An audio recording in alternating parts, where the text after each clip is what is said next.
बिस्मिल्लाहिर्रहमानिर्रहीम। मिठी नैन का घर। मिठी नैन के घर रांझे दा ते हीर की मुलाकात बादशाह फरमाते ने, भले कोल मंगू जिथे बैठदा सी,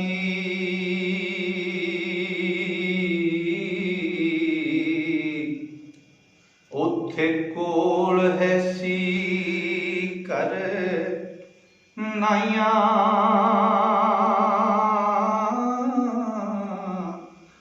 आंदा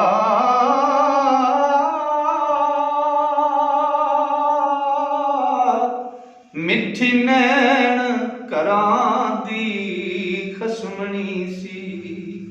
ओ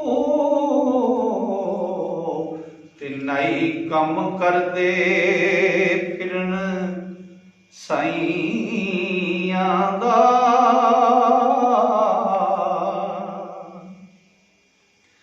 ते कर नाइयां दे हुक्म सी और आंजणे दा,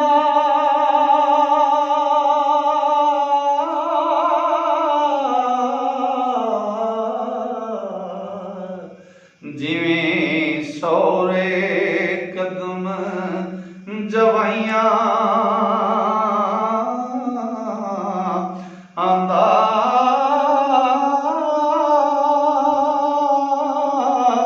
चाभां मट्ठी फिरन वालियां दी। हो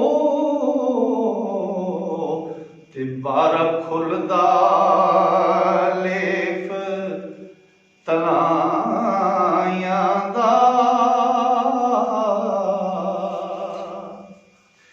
ओ मिठी सेज वछा के फुल पूरे,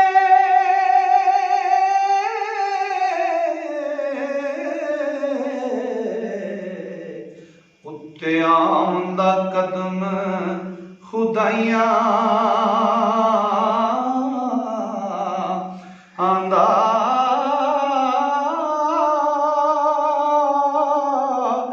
दोवें हीर रांझा उत्ते करन मौजां। ओ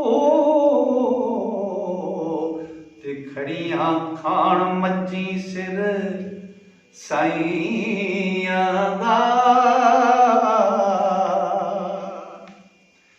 ते कड़ी रात रहिंदी